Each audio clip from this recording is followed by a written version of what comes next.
Hello? A figure approached soundlessly from the foggy snowfall. It stood above them, lingering in contemplation, slowly raising one hand above Iggy. It snapped out 2 brisk raps on his head. From a deep slumber, Iggy sprang up defensively. Get your hands off me! It was the calming presence or the recognition that he was not in danger. Iggy felt his clenched fists lower. Just what do you think you're doing? Looked up, gradually remembering his whereabouts. The figure exhaled a cloud of warm vapor. You two certainly have caused a lot of commotion. What's that supposed to mean? Take it easy, Iggy. We were asleep minding our own business. You're the one running around knocking on people's heads. I'm sorry if I hurt you, Iggy. You didn't hurt nobody. How the fuck do you know my name? Anybody? Huh? Oh, I see. You think you're better than me, you... Came to complete strangers, Iggy had trouble cobbling together an insult. You big-headed, scarfy-necked furball. Okay, let's lower the temperature a bit here. Interesting choice of words. I mean, let's just all calm down. Who are you? A friend. An observer. A hitchhiker of the infinite expanse of possibility. Great, how about a name? If you must call me something, you can call me Nat. Iggy huffed with gratification. How about you make like a gnat and buzz off? Very well. Nat began to turn away indifferently. Wait, do you live here? You might say that. So, do you know where we are? You might also say that. Look, pal, we just want to find a safe way out of here. You gonna help us or not? Before knowing how to leave, you must know where they are. Alright, that does it. Luca, I don't know about you, but I'm getting out of here one way or the other. He turned sharply and began to stomp off. Enough with the riddles. Iggy, wait up. Realizing he'd worn their patience then, Nat relented. Very well, I suppose this isn't time for metaphors. I'll show you how to get back home. Luca and Iggy turned around with hope in their eyes. Come here. Nat took a deep breath in. Close your eyes. Nat exhaled slowly, then snapped his fingers. Okay, open them. For a brief moment, Luca and Iggy let themselves believe that some great magic was about to unfold, until they opened their eyes and found themselves in the exact same place, cold and disheartened. This is your home. This is Beacon Pines. Look, Nat. Look, Nat, we don't know how we got here. Maybe we stumbled through some time travel gate into Weepwood. Or we teleported in some alternate universe. This is all some cruel experiment by Kerr and his goons. This is not our home. You're inching closer to the truth. Alas, the reality is much less fanciful. Just give it to us straight. So be it. As I said, this is Beacon Pines. The original true Beacon Pines. Okay, it's like what I was thinking.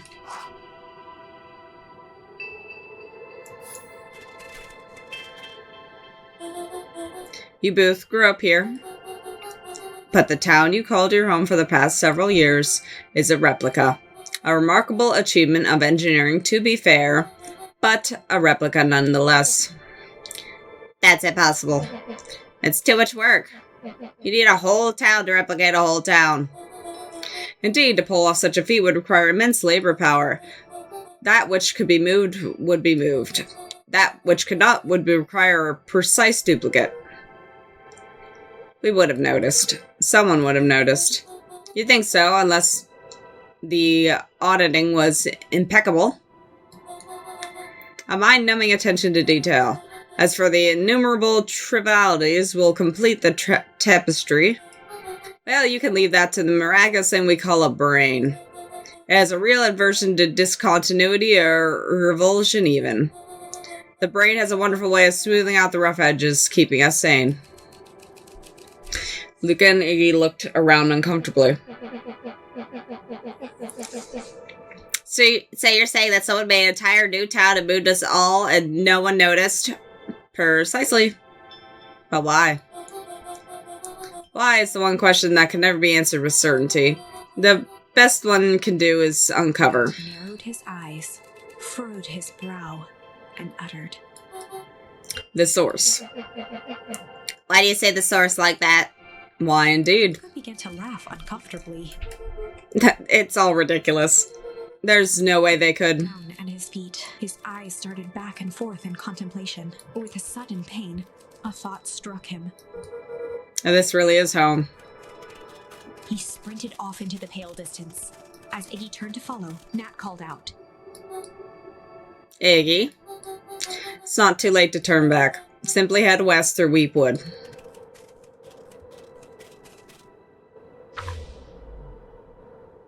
Chapter 6. The Source.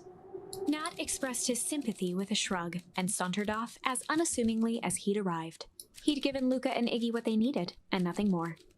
As Luca sprinted across the snow, the events of the past few days became clearer, pieces to a larger puzzle. Rollo said he was underground somewhere, captured. Mr. Kerr tried to cover it up with lies. The clipboards were hell-bent on capturing Iggy.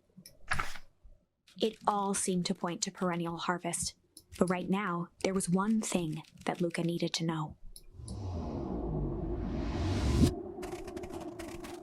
Luca stopped dead in his tracks. The tree was gone, uprooted and moved, leaving a raw gash in the earth. He dropped to his knees and dug wildly at the cold snow. His numb hands hit something hard, a headstone. Yeah. A dry whisper escaped Luca's lips. You're here. All this time I thought I was visiting you. You've been here alone in the snow. Dad, I'm so sorry. They ruined your favorite spot in the world. Our favorite spot in the world. Dad, what did I There do? was no reply, just snow-covered silence. Why'd you give me this look like that? What if I couldn't find you, you jerk? Iggy finally noticed the tears welling in Luca's eyes and the snow-covered grave. Oh. Iggy, they stole his tree, Iggy. Yikes. Suddenly, they heard the crunch of approaching footsteps in the snow. We gotta hide.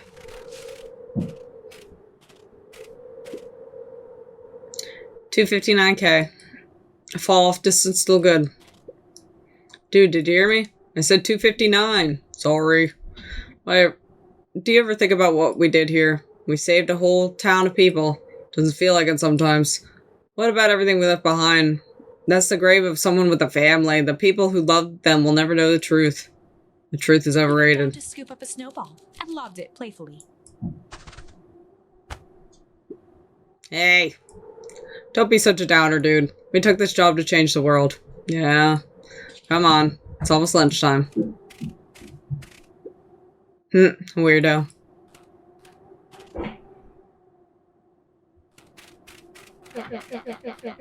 Here, I thought I was a jerk. These dinguses out here literally dancing on graves. Uttered through heaving sobs. I thought I was visiting him. I thought he was with me. Not gonna lie, that's a bad break. Here's some advice. Luca a solid smack on the back of his head. Hey! Who's any of this helping? What? Sitting here in the snow crying like some pushover, who's you helping? Hey, look what they did. They lied to everyone. Blah, blah, blah. Luca Van Horn, you're a lot of things, but you ain't no pushover. What did I tell you before? When some jerk comes to you acting like a horse's ass, I should stand up for myself. Hell yeah. Kerr and his very little band of clipboards pulled over the switcheroo for a reason, right? Now I mentioned something about the source. Wiped his eyes with a sleeve. Whatever it is that the source must be awfully valuable to perennial harvest. Sure would be a shame if something unfortunate were to happen to their precious source, wouldn't it? What do you have in mind? If it's small enough to steal, we snatch it. If it's too big to snatch, we smash it. And what if it's too big to smash? He flashed a mischievous smile and cracked his knuckles. I'm always up for a challenge. I'm gonna make this right, Dad, I promise. Let's do this. Okay, we know where the source is. Now it's sad, though. It can get awful cold out there in those woods, Luca. Probably best you two put and sit, conserve your energy. Help is on the way. Where's Rollo? Where's my mom? Did you kill her? Oh, heavens no. Do I seem like a killer to you? I shared a skeptical look. Yeah. Well, do I? Aw, shucks, now that hurts my feelings. Screw that guy.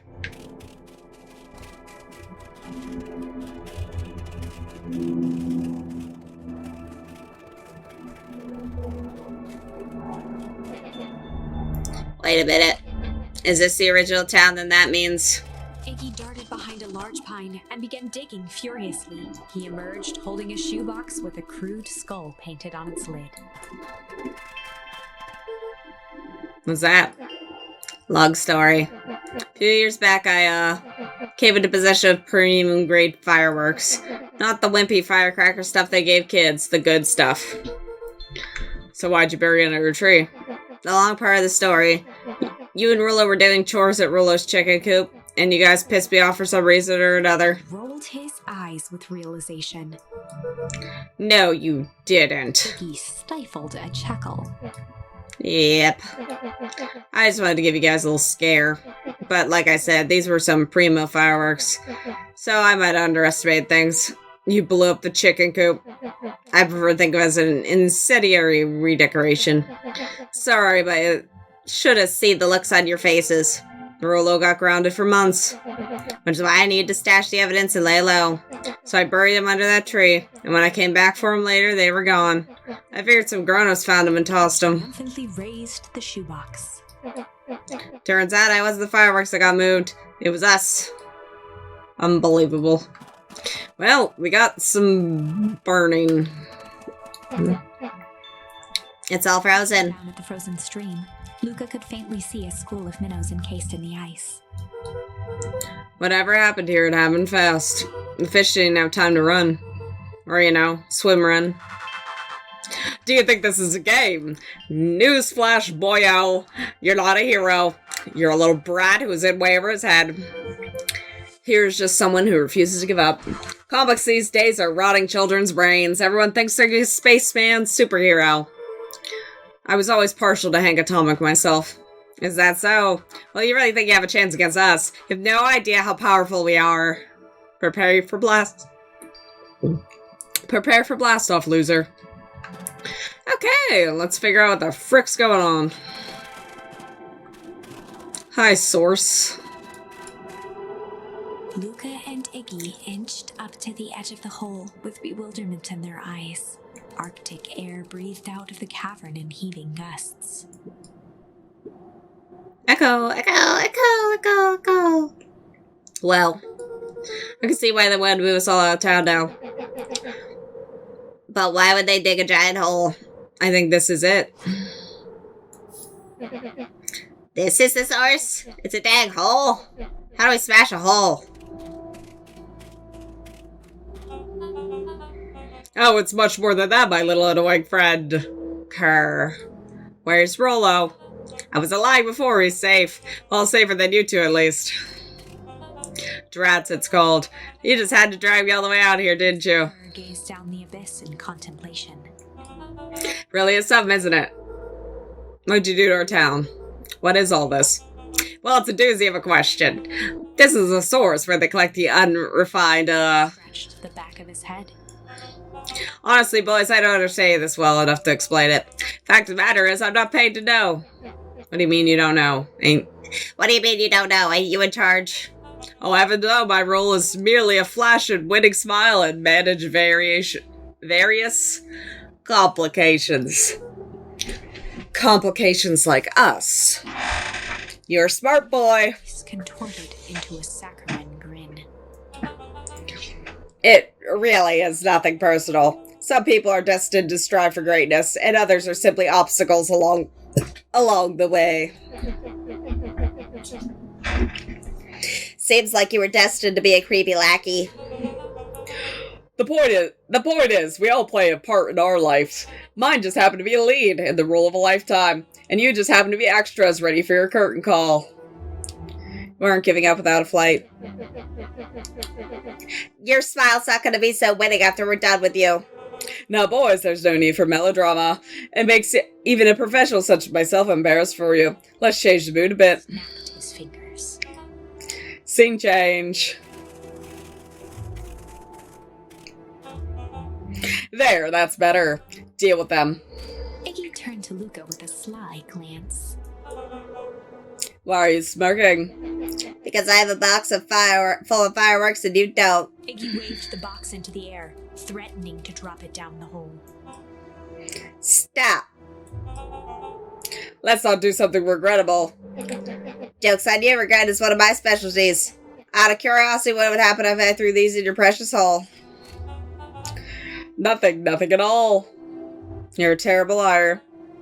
I'll have you know, I'm an exceptional liar. That's far enough. Plucked a single bottle rocket from the box and held it up with reverence. Stop, you fool! Call off your goods. After a long pause, Mr. Kerr flung up his hand with frustration. Very well. You can all head back for the night. It's been a long day. I'll handle these two from here. Mr. Kerr sighed into the frigid air. It's just us now, Iggy. You can put that down. Light it like this. Nonchalant flick, Iggy tossed the firework into the hole.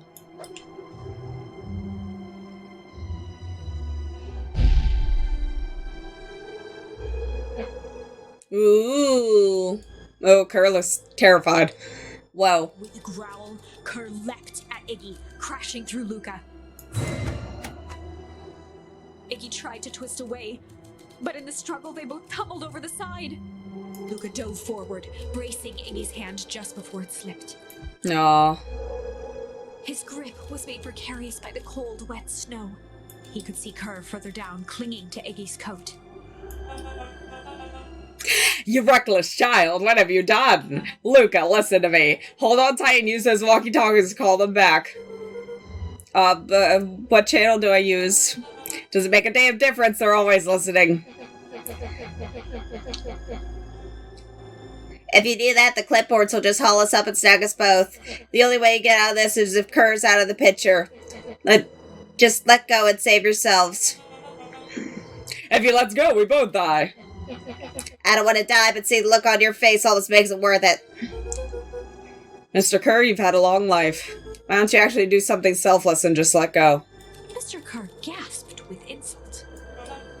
Long life? I'll have you know, I can still play 25. I can still play 25. You should have heard me sing the part of Phyllis Young. Look in his eye, Mr. Kerr began to hum a proud melody. Wow,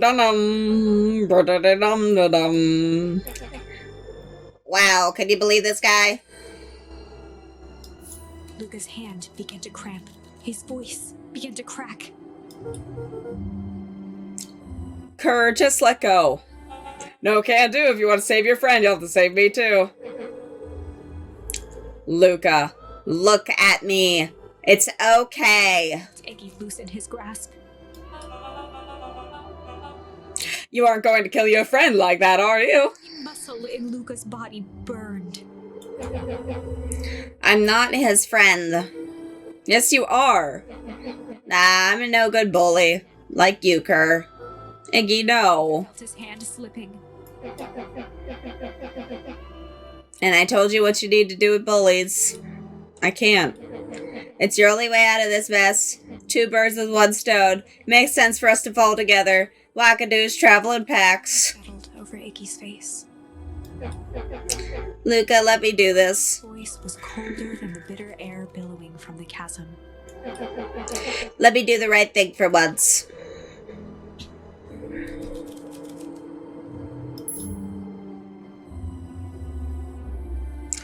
Oh, God. Refuse or accept?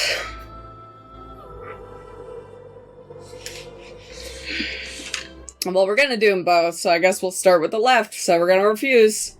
Bitch, you're coming with me.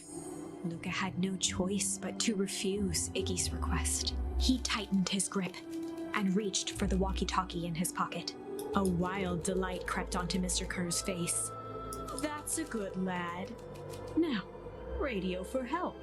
Iggy begged Luca with his eyes one last time, but Luca pressed the button and called out. We need help. Mr. Kerr is in danger. It wasn't long before they were once again surrounded by clipboards. Mr. Kerr sighed with relieved frustration. There you are. You really are a worthless lot, aren't you? Mirror, now. A clipboard dutifully produced an ornate ivory hand mirror, and Mr. Kerr began preening his tousled hair. Ah, that's better. Mr. Van Horn, I applaud your sharp thinking under duress. I'll put in a good word for you with the founder. Take them away. The founder? A swarm of hands overpowered Luca. The last thing he saw before a cloth bag was pulled over his head was the defeated look on Iggy's face. The end. I figured it was gonna have a bad ending. I think this was one of those times where doing the right thing was the wrong thing. Okay, we'll accept it.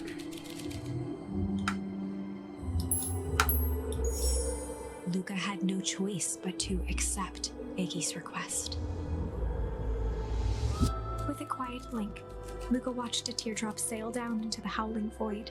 As his fingers slowly gave up, he met eyes with Iggy. Good.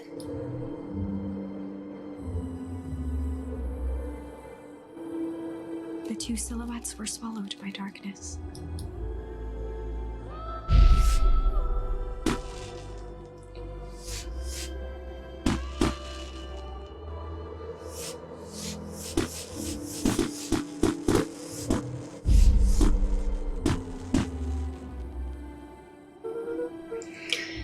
Hell of a goodbye, Iggy.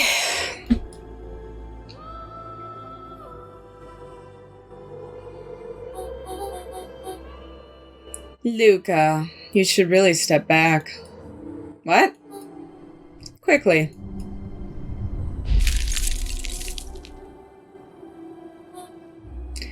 Curious. But of course.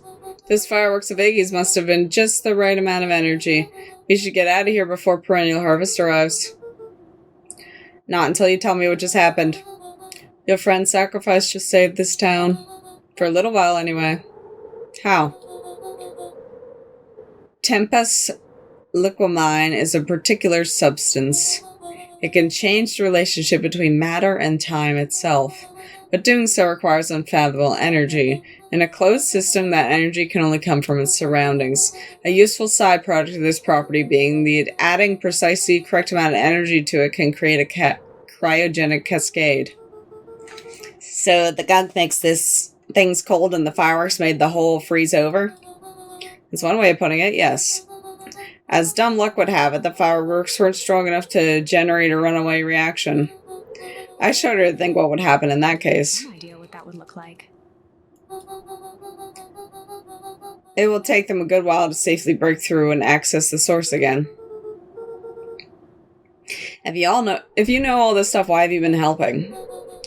I have been, in my way. Each one of us has our role to play. Iggy's role, it turns out, was to buy us precious time. Mine has been to observe and wait. Wait for what? You. Me? Why? What's my role? A fierce twinkle flashed in Nat's eyes. Luca Van Horn, you're going to save the world. With a chuckle, Nat turned and walked west. Dumbfounded, Luca followed behind him, trudging through the snow. Every step taking him further away from everyone and everything he knew, and closer to destiny. To be continued in Beacon Pines, Pines Harder. I'm sure that's a joke. Revenge served cold. That's Rollo's little light thing. Second time's a charm? Wait, that's it? This ends with a crummy cliffhanger just when it was getting good? I was even starting to like Iggy. No way. I refuse to be associated with some never-ending parade of sequels. Let's go back and find something more definitive.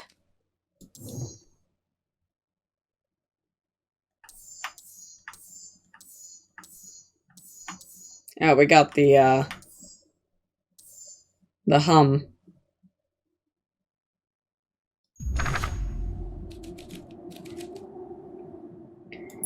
He began to hum.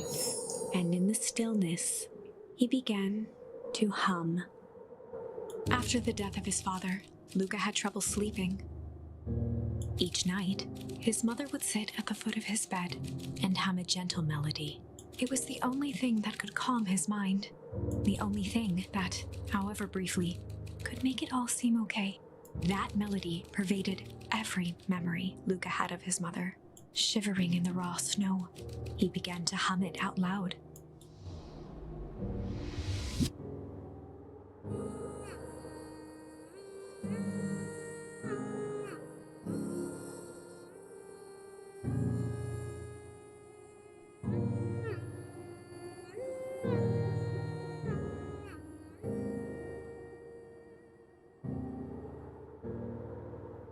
Gran lowered the torch, listening closely.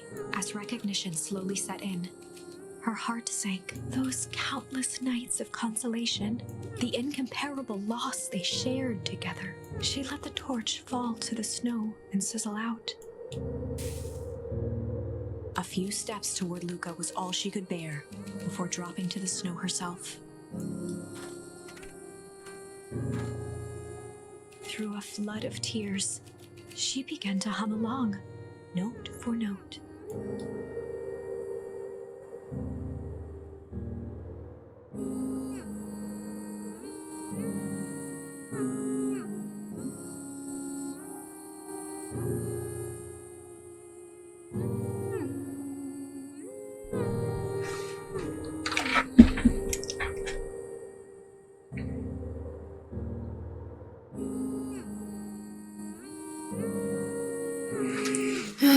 This is cute.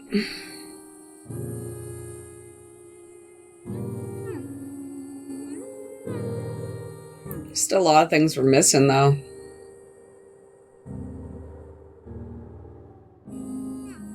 Luca lifted his head in astonishment. Oh, I had to press I, sorry. The last time he heard that melody was the last night he saw his mother. Aw. How do you know? I'm so sorry, my little buckaroo. Buckaroo? Oh, is that his mom? But she just got older? The only people who call me that are my dad and your mother. Luca blinked through blurry, watery eyes, trying to see more clearly. He could just make out the impression of a familiar face. He peered across the snowscape at the woman on her knees. Something about her was undeniably his mother, only smaller, older, changed. Mom? That's right, buckaroo. Mom! Luca sprinted as fast as he could toward his mother. I mean, makes sense. They held each other close, and the cold retreated from their bodies.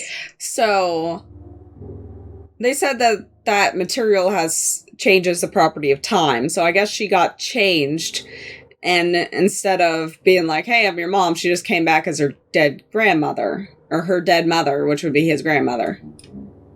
Eleanor, I thought you were gone. I should have known I would never abandon my son. Eleanor looked down at Luca, tightening her embrace in an appeal for forgiveness. How? You're a smart man, Joseph. I thought you'd pieced it together by now. You were exposed. Mom, I don't understand any of this. What happened to you? Where'd you go? Why'd you leave me? I never left you. I was always right here, Luca.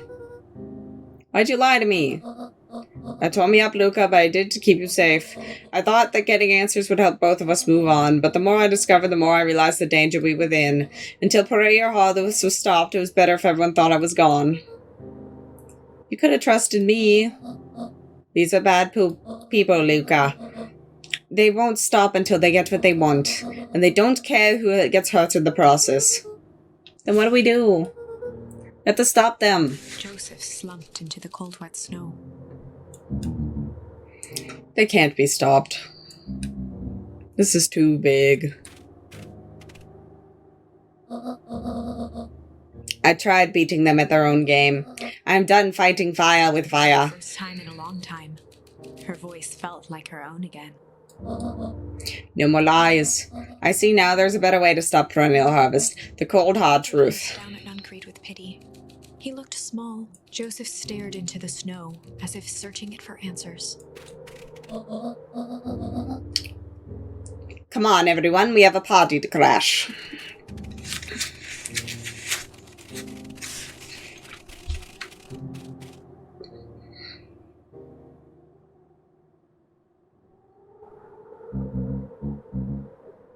You don't understand. He always wins.